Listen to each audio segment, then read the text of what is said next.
Mark సువార్త 7వ అధ్యాయము 37వ వచనము. ఈయన సమస్తమును బాగుగా చేసి ఉన్నాడు.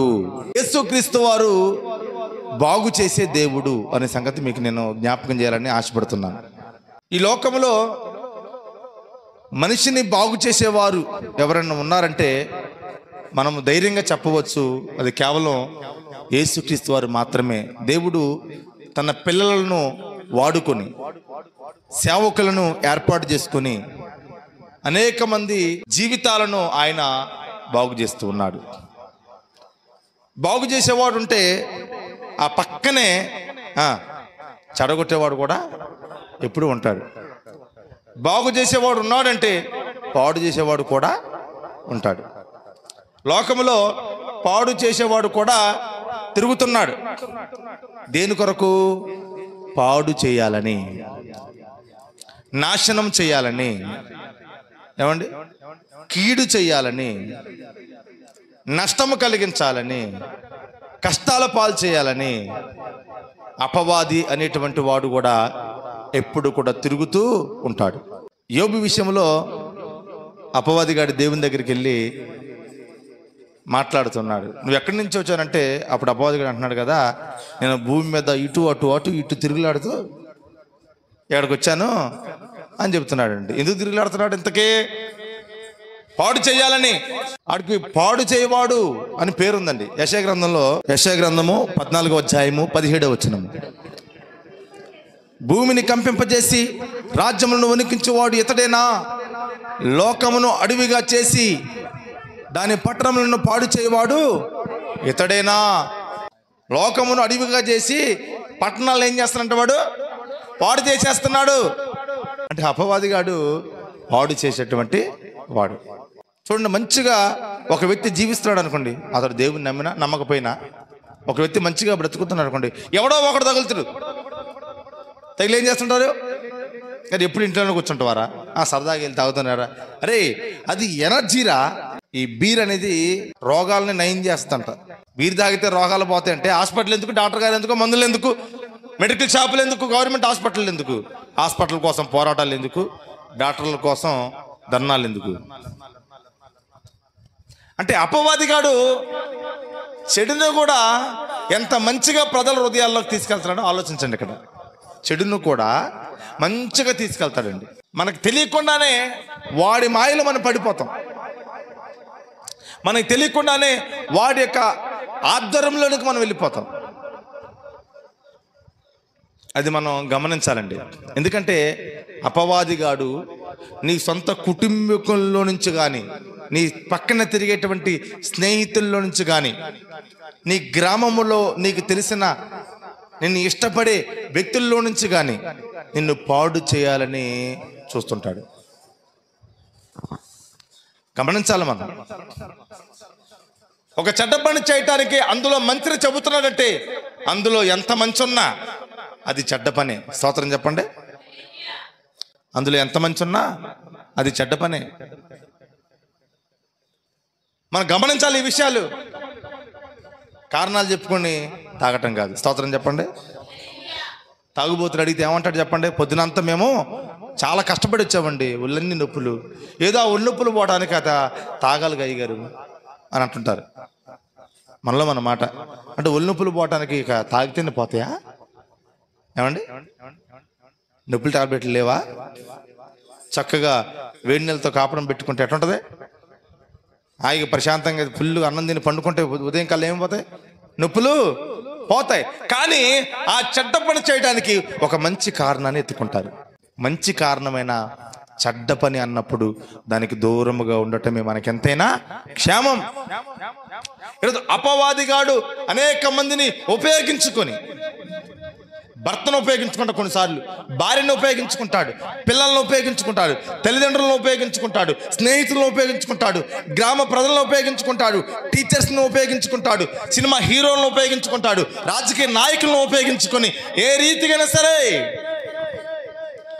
మనము నష్టపోయే విధముగా వాడు ప్రయత్నాలు చేస్తూ ఉంటాడన్న సంగతి నేను మీకు జ్ఞాపకం చేస్తున్నాను.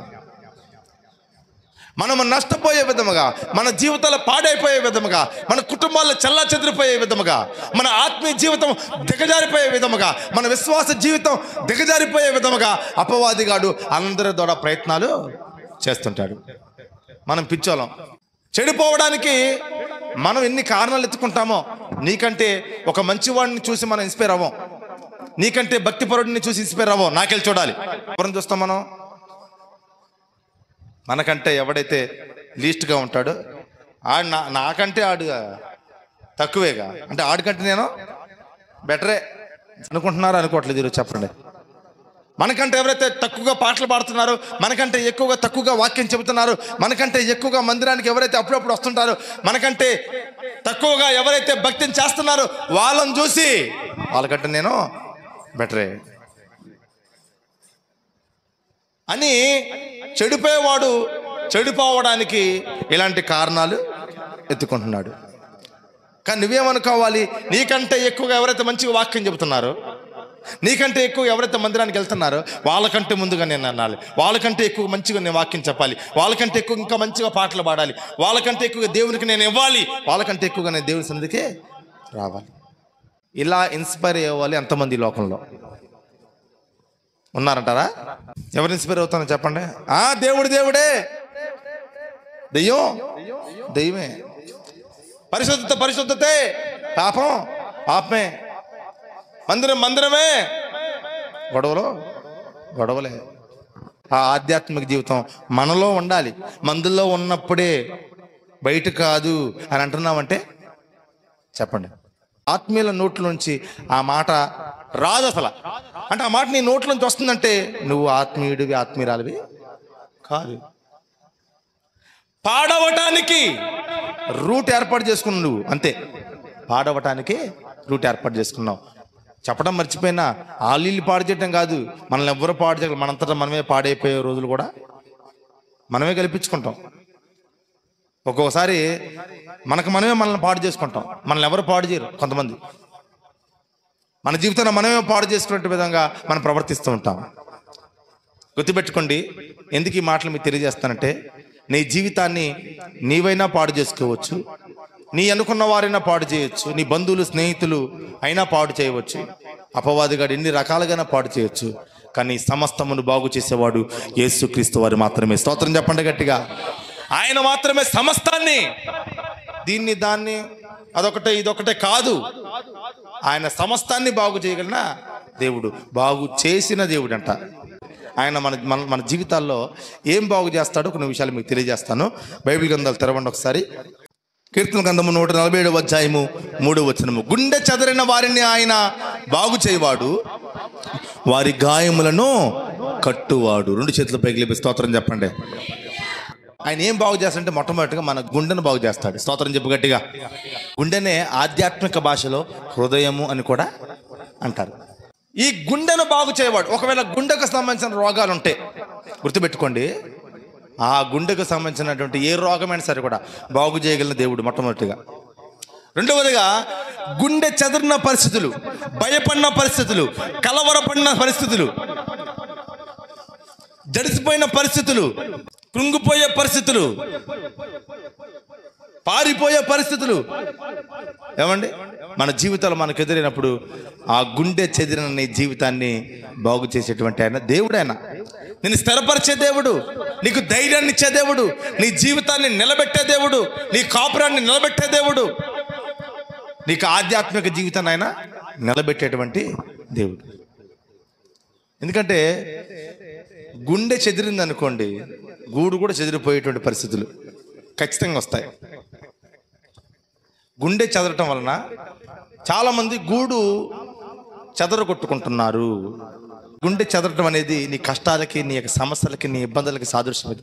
దాని వలన నీవు ఇబ్బంది పడటం, బాధపడటం, భయపడటం, జడవటం, కలవరపడటం అయితే వీళ్ళు ఏం చేస్తున్నారంటే దేవుణ్ణిలో ముందుకు కొనసాగుతూ కూడా నాకు ఇంతటి భయంకరమైన శోధన వచ్చింది కనుక నేను మందిరానికి వెళ్ళను, ఆ దేవుని ఆరాధించను, ఆ దేవునికి ప్రార్థన చేయను. అంటే గుండె చెదిరిందని గూడు చెదరగొట్టుకుంటున్నారు, జీవితాన్ని పాడు చేసుకుంటున్నారు. గూడు చెదిరిపోతే మనకి గుండె బాగు చేసేవారు ఎవరు కూడా ఉండరు. గుర్తుపెట్టుకోండి, గుండెను బాగు చేసే దేవుడు మనం కలిగి ఉన్నాం. ఆయన యందు మనం విశ్వాసం ఉంచాము కాబట్టి మన గుండె చెదరిన పరిస్థితులలో ఆయనను ఆశ్రయించాలి. గుండె చెదరిన వారిని బాగు చేయు వాడని, గుండె చెదరిన వారిని బాగు చేయు వాడని, వారి గాయములన్నీయు కట్టుచున్నవాడని, వారి గాయములన్నీయు కట్టుచున్న వాడని. దేవునికి స్తోత్రము గానము చేయుటయే మంచిది, మనమందరము స్తుతి గానము చేయుటయే మంచిది. హల్లెలూయా, హల్లెలూయా.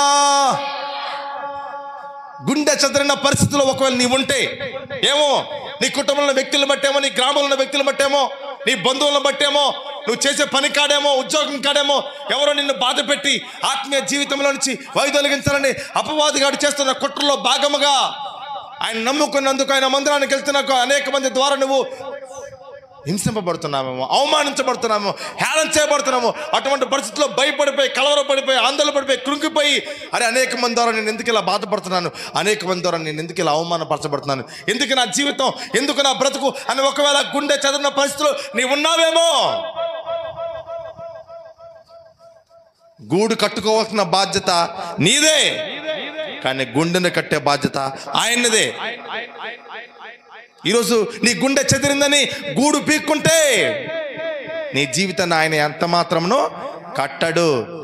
ఆత్మీయ జీవితాన్ని కట్టుకోవాల్సిన బాధ్యత మనదే. నీ గుండె చెదిరితే దాన్ని కట్టాల్సిన బాధ్యత ఆయనది. గుండె చెదిరిందని గూడు చెదరగొట్టుకోవద్దు. స్తోత్రం చెప్పు గట్టిగా. గుండె అంటే మొట్టమొదటిగా గుండె అంటే గుండెకి మన కనబడే గుండె, ఆ గుండెకి సంబంధించిన రోగాలు నయం చేయగలడు. రెండవదిగా ఆ గుండె చెదరినప్పుడు అంటే కలవరపడినప్పుడు, ఇబ్బంది పడినప్పుడు కూడా దాన్ని ఏం చేయగలడు, ఆ భయాన్ని, ఆ ఆందోళన, ఆ కలవరాన్ని తొలగించి శాంతి సమాధానములతో నిన్ను నింపగలడు, ధైర్యంతో నిన్ను నింపగలడు. మూడవదిగా గుండె అంటే కొంతమందికి రాతి గుండె ఉంటుందండి. దేవుడు మనిషికి ఏ గుండె ఇచ్చాడు చెప్పండి? మాంసపు గుండె ఇచ్చాడు కదా. కానీ మనిషి ఆ మాంసపు గుండెని ఏ గుండె చేసుకున్నాడు చెప్పండి? రాతి గుండెగా చేసుకున్నాడు. అన్యులకి రాతి గుండె ఉండదు, దేవుని నమ్మిన బిడ్డలకే ఉంటుంది రాతి గుండె. అంటే ఈ రాతి గుండె అంటే మూర్ఖపు స్వభావానికి సాదృశ్యం. మూర్ఖుల్ని ఎవడనూ సాధు చేయలేడు, ఎవరినూ లోపరుచుకోలేడండి. ఒక సేవకుడికో, ఒక పెద్దకో, దేవునికో, దేవుని వాక్యానికో లోబడే మనుషుడు మూర్ఖుడు కింద ఎంచబడడు.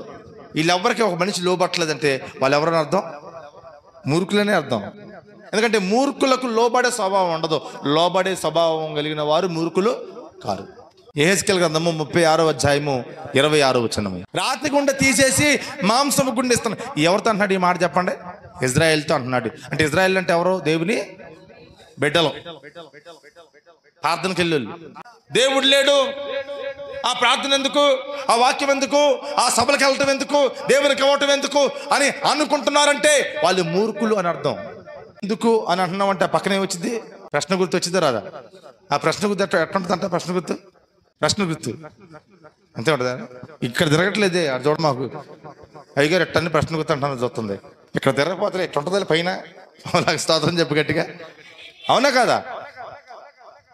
ఆ ప్రశ్న గుర్తు వీడిని బట్టి వచ్చిందేమో. అది వీడు పెట్టిండు, బాగానే పెట్టిండు. స్తోత్రం చెప్పండి గట్టిగా. అంటే కాటేసే జీవితం అది. అదెందుకు, ఇదెందుకు, అలా ఎందుకు, ఇలా ఎందుకు అలా మాట్లాడటం ఎందుకు, ఇలా మాట్లాడటం ఎందుకు, అలా చెప్పడం ఎందుకు, ఇలా చెప్పడం ఎందుకు ఎందుకు ఎందుకు ఎందుకు అనే ప్రశ్న నీకు వస్తుందంటే నువ్వు పావురం కాదు, పాము. లోబడేదానివి కాదు, కాటేసేదానివి, కాటేసే వాడవే. అమ్మా, మనము మూర్ఖపు స్వభావాన్ని తొలగించుకోవాలండి. అది నీ గుండె మూర్ఖత్వంతో నిండిందేమో, నీకు నూతన హృదయాన్ని దేవుడు ఇవ్వడానికి కూడా ఇష్టపడుతున్నాడు. ఆయన ఏం బాగు చేస్తాడు? మొట్టమొదటి చెప్పండి, గుండెను బాగు చేయవాడు. గుండె అంటే గుండెలో ఇన్ని రకాల రోగాలు ఉన్నాయి. ఒకటి గుండె రోగం, రెండోది గుండె చెదరని రోగం, మూడోది గుండెలో ఉన్న మూర్ఖత్వం అనే రోగం. ఇంకా చాలా ఉన్నాయండి. హృదయంలో చాలా రోగాలు ఉన్నాయి. దుర్మార్గం అనే రోగం ఉంది, గర్వం అనే రోగం ఉంది, అసూయ, కుళ్ళు, కుట్ర, పగ, ద్వేష, ఈ రోగాలన్నీ కూడా బాగు చేయగలిగిన దేవుడు మనం నమ్మిన యేసుక్రీస్తు వారు. గట్టిగా స్తోత్రం చెప్పండి, హల్లెలూయా. నువ్వు దేవుని సందరికి 1-2 వారాలు రాలేదనుకోండి, ఆటోమేటిక్గా వచ్చి కూర్చుంటే అయ్యే ఎలుబడి చేస్తుంటే నిన్ను. రెండవదిగా ఇర్మీయా గ్రంథం 3వ అధ్యాయము 22వ వచనం చదవండి. భ్రష్టులైన బిడ్డలారా నా యొద్దకు తిరిగి రండి. ఎందుకు? మీ అవిశ్వాసమును బాగు చేసేదును. విశ్వాసం అవిశ్వాసం నాడా? మీ అవిశ్వాసం నేను చేస్తాను, నేను బాగు చేస్తాను అంటే. రెండవదిగా మన విశ్వాస జీవితాన్ని బాగు చేసే దేవుడు కూడా ఆయనే. తిరిగి రండి. ఒకప్పుడు వచ్చారు, వెళ్ళిపోయారు, మరలా తిరిగి రండి. ఏం బాగు చేస్తాను? మీలో మీ విశ్వాసాన్ని బాగు చేస్తాను మరలా. పూర్వ దినములలో మందిరమునికి వచ్చిన క్రొత్తలో, దేవుని నమ్మిన క్రొత్తలో ఎటువంటి దృఢమైన, బలమైన, స్థిరమైన విశ్వాసాన్ని నీవు కలిగి జీవించావో, మరలా ఆ విశ్వాసాన్ని నీకు ఇవ్వగలిగిన దేవుడను.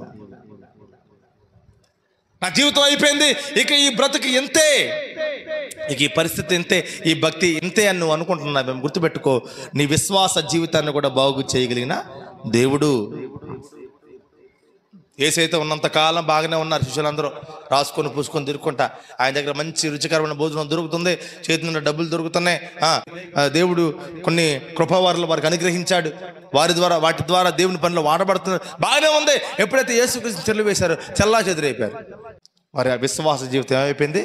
పాడైపోయింది. శ్రమ వచ్చిందని వాళ్ళకు కాదు, ఇప్పుడు వరకు ఎవరినైతే వాళ్ళని వెంబడించారో ఆ వ్యక్తి అయినటువంటి యేసుక్రీస్తు వారికి శ్రమ వచ్చిందని, వీళ్ళకి కూడా కాదు, యేసుక్రీస్తు శ్రమ వచ్చిందని మాకు కూడా వచ్చిద్దామని వారి విశ్వాస జీవితాన్ని ఏం చేసుకున్నారు? పాడు చేసుకున్నారు. కూర్చున్నారు లోపల వెళ్ళి. యేసుక్రీస్తు వారు తిరిగి లేచిన తర్వాత మరలా వాళ్ళకి ఎక్కడైతే వాళ్ళు దాక్కున్నారో అక్కడే వాళ్ళకి కనబడ్డాడు. స్తోత్రం చెప్పండి. వారి విశ్వాస జీవితాన్ని బాగు చేశాడు. అందుకే విశ్వాస జీవితాన్ని ఎప్పుడైతే బాగు చేశాడో ఆ యేసే కొరకు చనిపోవడాన్ని కూడా ఆ శిష్యులు వెనకాడలేదండి. స్తోత్రం చెప్పండి గట్టిగా. నీ విశ్వాస జీవితాన్ని ఈరోజు నువ్వు బాగు చేసుకుంటే నా యేసే నిన్ను ఒక ఉన్నతమైన స్థితిలో దీవించబోతున్నాడు. ఆయన ఒక ప్రత్యేకమైన రీతిలో నిన్ను వాడుకోబోతున్నాడు. ఆయన తన పని కొరకు వాడుకోబోతున్నాడు, తన మహిమ కొరకు నిన్ను వాడుకోబోతున్నాడు. మన విశ్వాస జీవితం ఎప్పుడు బాగుంటుంది అనుకుంటున్నారా? లేదండి, మనకు తెలియకుండా మన విశ్వాస జీవితం పాడైపోతుంది. అందుకోసమే వాక్యాల ద్వారా ఏం చేస్తున్నాడు? దేవుడు బాగు చేస్తూ ఉన్నాడు. దేవునికి స్తోత్రం చెప్పండి గట్టిగా. 3వదిగా చెప్పి ముగిచ్చేస్తాను చూడండి. యెషయా గ్రంథం 44వ అధ్యాయము 26వ వచనం చదవండి. నేనే నా సేవకుడైన మాట రూఢి పరచువాడను, నా దూతల ఆలోచన నెరవేర్చువాడను. యెరూషలేము నివాస స్థలమగుననియు యూదా నగరులను గూర్చియు అవి కట్టబడిననియు నేను ఆజ్ఞ ఇచ్చుచున్నాను. దాని పాడైన స్థలములను బాగు చేయువాడను నేనే. 2 చేతుల పైకి లేపి స్తోత్రం చెప్పండి. 3వదిగా ఆయన ఏం బాగు చేస్తారంటే పాడైన స్థలములను బాగు చేస్తారు. ఆ రోజుల్లో యెరూషలేము పట్టణాన్ని అనేక మంది రాజులు పాడు చేశారు. యుద్ధం చేసినప్పుడు పాడైపోతాయి కండి. హీరోషిమా, నాగాసాకి అనే పట్టణాలు ఉన్నాయి. అమెరికా వాళ్ళు అణుబాంబు వేశారు వాటి మీద. అణుబాంబు, ఆ అణుబాంబు ఎంత పవర్ అంటే ఒక్క బాంబు వేసినందుకు 70,000 మంది చచ్చిపోయారు. ఆ పట్టణం అంతా కూడా ఆ రేడియేషన్కి, అంటే ఒక మనిషి అట్లా ఆ రేడియేషన్కి ఎముకలతో సహా మొత్తం ఆవిరైపోయింది. ఎముకలతో సహా ఆవిరైపోద్ది అనమాట. మీకు విషయం తెలుసో తెలీదో, రేపొద్దున ప్రపంచం జరిగింది అనుకోండి, ఆ యుద్ధం ఎక్కడో జరిగితే మన ఇంట్లో పండుకొని అనుకోవచ్చు. ఒక్క బాంబు ఖమ్మంలో వేశారనుకోండి, ఖమ్మంలో ఇక్కడ ఉన్న చచ్చిపోతారు. అలాంటి పవర్ఫుల్ బాంబ్స్ ఉన్నాయి. ఆ రోజుల్లో కూడా యుద్ధం చేసినప్పుడు అనేకమైన స్థలాలు, యెరూషలేము పాడైపోయిందండి. ఆ పాడైపోయిన స్థలాలను దేవుడు నెహెమ్యా గారు లాంటి వాళ్ళని, ఎజ్రా గారు లాంటి వాళ్ళని, ఏమండి అనేక మంది రాజులని దేవుడు ఉపయోగించుకొని కట్టించాడు. దేవుడు కట్టించాడు. మరి ఇప్పుడు ఆ స్థలాలకి దీనికి మన సంబంధం మీరు అనుకోవద్దు. పాడిన స్థలములు మన జీవితాలకు కూడా సాదృశ్యం. స్తోత్రం చెప్పండి. పాడైపోయిన స్థలాలు మన జీవితానికి సాదృశ్యం. ఈరోజు చాలామంది త్రాగుడు చేత పాడైపోతున్నారు, వ్యభిచారం చేత పాడైపోతున్నారు, దొంగతనాల చేత, మోసాల చేత, కుయుక్తుల చేత, పగల చేత పాడైపోతున్నారు. దేవుని మందిరానికి వచ్చినటువంటి బిడ్డలు కూడా వారి జీవితాలు ఏం చేసుకుంటారు చెప్పండి? పాడు చేసుకుంటున్నారండి. తాగుళ్ళకి అలవాటు పడిపోయి, సుఖాలకు అలవాటు పడిపోయి, డబ్బుకి అలవాటు పడిపోయి పాడు చేసుకుంటున్నారు. కానీ యేసే దగ్గరకు వస్తే పాడైపోయిన స్థలములను కూడా ఆయన బాగు చేసి అనేక మందికి ఆశీర్వాదకరముగా ఉంచగలిగిన దేవుడు మన దేవుడు. స్తోత్రం చెప్పండి. హల్లెలూయా. ఇది అతనేం లేదండి, ఆయన అన్నిటినీ బాగు చేయగలిగినవాడు, అందరినీ బాగు చేయగలిగినవాడు. కనుక ఒకవేళ గుండె కరిగి నీరైపోతున్నావు, గుండె చెందిన పరిస్థితుల్లో మూర్ఖపు స్వభావంతో నువ్వు బ్రతుకుతున్నావేమో, ఒకవేళ విశ్వాసాలుగా ఉంటూ కూడా అవిశ్వాసాలుగా బ్రతుకుతున్నారేమో, నీ విశ్వాసాన్ని బాగు చేస్తాడు. మూడవదిగా చదవండి, పాడైన స్థలం అంటే పాడైపోయిన నీ జీవితాన్ని మరలా బాగు చేయగలిగిన దేవుడు.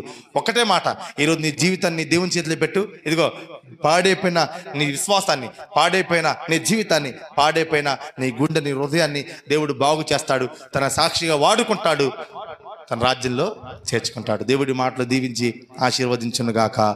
ఆమేన్.